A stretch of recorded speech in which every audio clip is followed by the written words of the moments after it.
নমস্কাৰ বন্ধু বান্ধৱীসকল, আহিছোঁ অইন টপিকছৰ অইন এটা ভিডিঅ'ৰ সৈতে, য'ত আপোনালোকক দেখিব বিচাৰিম যে আধাৰ কাৰ্ড নাম্বাৰটো আপুনি কেনেকৈ বেংক একাউণ্টৰ লগত লিংক কৰিব। হয়, আধাৰ কাৰ্ড নাম্বাৰটো আপুনি যিকোনো বেংক একাউণ্টৰ লগত লিংক কৰিব পাৰিব, আপোনাৰ মোবাইলৰ যোগেদি ঘৰতে বহি কৰিব পাৰিব। কিয়নো আজিৰ তাৰিখত দেখিব পৰা মতে আপুনি যদি আধাৰ কাৰ্ড নাম্বাৰটো যদি আপোনাৰ বেংক একাউণ্টৰ লগত লিংক নাথাকে, তেতিয়াহ'লে আপুনি বহুতো সমস্যাৰ সন্মুখীন হ'বলগীয়া দেখিব পৰা যায়। আপোনাৰ যদি আধাৰ কাৰ্ড নাম্বাৰটো আপোনাৰ বেংক একাউণ্টৰ লগত লিংক নাথাকে, তেতিয়াহ'লে আপুনি কিছুমান টকা পইচা আপুনি পাবলৈ অৰুণোদয় আঁচনিৰ পৰা আদি কৰি বহুতো টকা আপুনি একাউণ্টত লাভ কৰিবলৈ সক্ষম নহ'ব।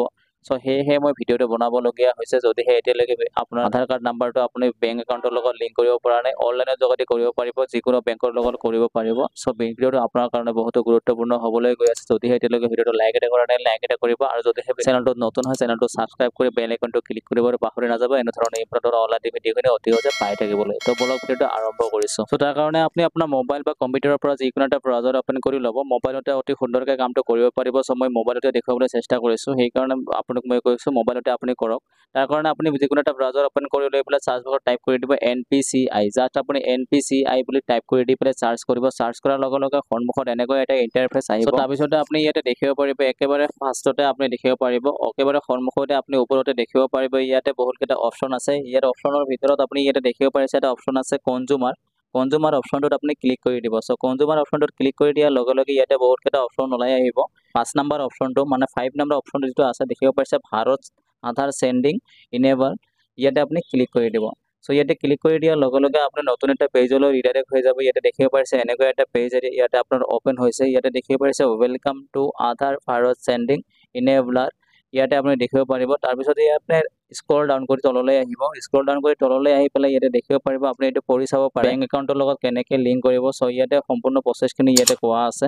চ' আপুনি ইয়াতে দেখিব পাৰিছে এটা টাইম দিয়া আছে, 8 মিনিটৰ ভিতৰত আপুনি এইটো কমপ্লিট কৰিব লাগিব। ওপৰত দেখিব পাৰিব, ইয়াতে দেখিব পাৰিছে ভিজিটৰ কাউণ্টাৰটো দেখিব পাৰিছে, ইয়াতে নাম্বাৰ আছে। তাৰপিছত ওপৰত দেখিব পাৰিব আপোনাৰ যিটো টাইমিং হয়, ইয়াতে আপোনাৰ 8 মিনিটৰ ভিতৰতে আপুনি কামখিনি সম্পূৰ্ণ কৰিব লাগিব, নতুবা আপোনাৰ যিটো পেজ হয়, এই পেজখন আপোনাৰ অট'মেটিকেলি ডিএক্টিভেট হৈ যাব বা আপোনাৰ ক্লজ হৈ যাব। আপোনালোকে আগতে নিশ্চয় দেখিছিলে যে অনলাইন আপোনাৰ যিটো আধাৰ কাৰ্ডটো লিংক কৰাৰ যিটো প্ৰচেছটো আছে, কিন্তু SBI বাহিৰে সকলোবোৰ বেংকে আপুনি এড কৰিব পাৰিছিলে বা লিংক কৰিব পাৰিছিলে আপোনাৰ আধাৰ কাৰ্ডৰ লগত। কিন্তু এতিয়া কথাটো হৈছে, মই এইটো ভিডিঅ'ৰ যোগেদি আপোনাৰ SBI বেংকটোৰ লগত কেনেকৈ লিংক কৰে সেইটো মই দেখুৱাবলৈ চেষ্টা কৰিম। তাৰপিছত ইয়াতে লেফ্ট চাইডত আপুনি দেখিব পাৰিব হোম অপশ্যনৰ তলত দেখিব পাৰিছে আধাৰ চেণ্ডিং ডিচেণ্ডিং, ইয়াতে আপুনি ক্লিক কৰি দিব। ক্লিক কৰি দিয়াৰ পিছত ইয়াতে দেখিব পাৰিছে request for Aadhaar sending descending, ইয়াতে আপোনাৰ যিটো আধাৰ কাৰ্ড নাম্বাৰটো হয়, আধাৰ কাৰ্ড নাম্বাৰটো ইয়াতে আপুনি এণ্টাৰ কৰিব লাগিব। তাৰপিছত ইয়াতে দেখিব পাৰিছে ৰিকুৱেষ্ট ফৰ আধাৰত আপুনি ইয়াতে তলত দেখিব পাৰিছে চেণ্ডিং আৰু ডিচেণ্ডিং। চেণ্ডিং মানে আপুনি লিংক কৰিব বিচাৰে, আৰু ডিচেণ্ডিং মানে আপুনি আনলিংক কৰিব বিচাৰে, বা আপুনি আধাৰ কাৰ্ডৰ লগত যিটো আপোনাৰ বেংক একাউণ্টটো লিংক কৰিব নিবিচাৰে। তাৰপিছত ইয়াতে চেলেক্ট বেংকটোত আপুনি ক্লিক কৰি পেলাই আপোনাৰ যিটো বেংক হয়, বেংকটো ইয়াৰ পৰা চিলেক্ট কৰি লৈ ল'ব লাগিব। আপোনাৰ যিকোনো বেংক হয় আপুনি চিলেক্ট কৰিব পাৰিব। চ' এইখিনিতে মই দেখিব পাৰিছে, মই ক্লিয়াৰকৈ দেখুৱাব বিচাৰিম যে মই SBI বেংকটো মই ইয়াৰ পৰা চিলেক্ট কৰিছোঁ, ষ্টেট বেংক অফ ইণ্ডিয়াটো মই চিলেক্ট কৰিম। ইয়াতে মই ক্লিয়াৰকৈ দেখুৱাইছোঁ, দেখিব পাৰিছে। তাৰপিছত ইয়াতে দেখিব পাৰিছে চেণ্ডিং টাইপ, আপুনি ফাৰ্ষ্টবাৰৰ কাৰণে এইটো আধাৰ কাৰ্ডখন আপুনি এইটো বেংকৰ লগত লিংক কৰি আছে নে বেলেগ বেংকৰ লগতো লিংক আছে বুলি আপুনি এইটো বেংকত লিংক কৰিব বিচাৰে, নে বেলেগ বেংকৰ সৈতে আপুনি এইটো বেংকৰ সৈতে লিংক কৰিব বিচাৰে। চ' 3 নম্বৰ অপশ্যনটো আপুনি চিলেক্ট কৰি লৈ ল'ব, যিহেতু আপুনি বেলেগ বেংকতো লিংক হৈ আছে, এইটো বেংকতো আপুনি লিংক কৰিব বিচাৰে। তাৰপিছত ইয়াতে দেখিব পাৰিছে একাউণ্ট নাম্বাৰটো ইয়াতে এণ্টাৰ কৰিব। আপুনি ইয়াতে একাউণ্ট নাম্বাৰটো এণ্টাৰ কৰিব, তাৰপিছত আৰু একাউণ্ট নাম্বাৰটো আপুনি কনফাৰ্ম কৰিব। চ' মই ইয়াতে একাউণ্ট নাম্বাৰটো এণ্টাৰ কৰিছোঁ, তাৰপিছত একাউণ্ট নাম্বাৰটো কনফাৰ্ম কৰিছোঁ। চ' মই ইয়াতে ফাৰ্ষ্টৰ পৰা মই সকলোখিনি ডিটেইলছ দেখুৱাইছোঁ, দেখিব পাৰিছে। তাৰপিছতে ইয়াতে মই ষ্টেট বেংকটো চিলেক্ট কৰিছোঁ, ইয়াতে দেখিব পাৰিছে।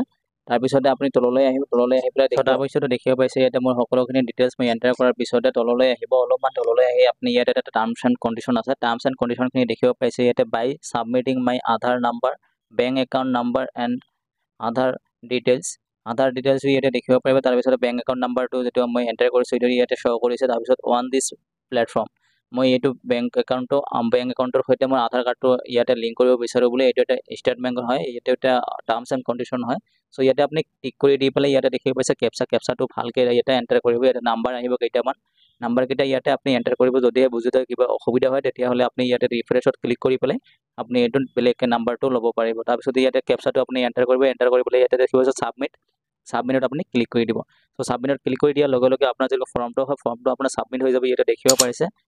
টাৰ্মছ এণ্ড কণ্ডিশ্যন ইয়াতে দেখিব পাৰিছে আপুনি তললৈ আহিব এইখিনি পঢ়ি চাব পাৰে পঢ়ি চাই পেলাই আপুনি তললৈ আহিব স্ক্ৰল ডাউন কৰি তললৈ অহাৰ পিছত দেখিব পাৰিছে এগ্ৰি এণ্ড কণ্টিনিউত আপুনি ক্লিক কৰি দিব চ' এগ্ৰি এণ্ড কণ্টিনিউত ক্লিক কৰি দিয়াৰ লগে লগে আপোনাৰ যদি আধাৰ কাৰ্ড হয় আধাৰ কাৰ্ডৰ লগত যদি মোবাইল নাম্বাৰ লিংক হৈ আছে এই মোবাইল নাম্বাৰটোত এটা 6 ডিজিট এটা OTP আহিব OTPটো ইয়াতে আপুনি এণ্টাৰ কৰিব লাগিব চ' মই OTPটো আহি গৈছে ইয়াতে দেখিব পাৰিছে OTPটো মই ইয়াতে এণ্টাৰ কৰিছোঁ এণ্টাৰ কৰাৰ পিছত ইয়াতে দেখিব পাৰিছে কনফাৰ্মত মই ক্লিক কৰি দিছোঁ কনফাৰ্মত ক্লিক কৰি দিয়াৰ লগে লগে আপোনাৰ যিটো আধাৰ নাম্বাৰটো হয় আধাৰ নাম্বাৰটো বেংক একাউণ্টৰ সৈতে লিংক হোৱাৰ কাৰণে ইয়াতে কনফাৰ্মেশ্যন এটা মেছেজ আহিব দেখিব পাৰিছে কনফাৰ্মেশ্যন মেছেজটো আহিলে মেছেজটো ইয়াতে দেখিব পাৰিছে আপুনি ইয়াতে অ'কেটো প্ৰেছ কৰিব লাগে বা কনফাৰ্ম কৰিব লাগে য'ত আপোনাৰ যিটো ৰিকুৱেষ্ট হয় ৰিকুৱেষ্টটো আপোনাৰ ষ্টেট বেংক অফ ইণ্ডিয়াত পঠিয়াই দিয়া আধাৰ কাৰ্ডখন লিংক কৰাৰ কাৰণে আপোনাৰ ষ্টেট বেংকলৈ এইটো ৰিকুৱেষ্টটো পঠিয়াই দিয়া হ'ব ইয়াতে কনফাৰ্ম কৰি দিয়ক চ' কনফাৰ্ম কৰি দিয়াৰ পিছতে ইয়াতে দেখিব পাৰিছে আধাৰ চেণ্ডিং ডিচেণ্ডিং এটা এনেকুৱা এটা পপআপ ফুল খাইছে ইয়াতে তললৈ স্ক্ৰল ডাউন কৰি তললৈ আহিব দেখিব পাৰিব ষ্টেটাছটো ইয়াতে ছাকচেছ তাৰমানে আপুনি যদি আধাৰ কাৰ্ডটো আপোনাৰ যিটো বেংক একাউণ্টৰ লগত লিংক কৰিব বিচাৰিছে এইটো আপোনাৰ লিংক হৈ গ'ল তাৰপিছত ইয়াতে দেখিব পাৰিছে ৰিচেণ্ট ফ্ৰম নল ষ্টেট বেংক অফ ইণ্ডিয়া ইয়াতে দেখিব পাৰিছে আপোনাৰ যিটো একাউণ্ট নাম্বাৰ হয় একাউণ্ট নাম্বাৰটো ইয়াতে শ্ব' কৰিব 4 ডিজিট লাষ্টৰ 4 ডিজিট নাম্বাৰটো ইয়াতে শ্ব' কৰিব চ' ইয়াতে ছাকচেছ হৈ গ'ল আপোনাৰ যিটো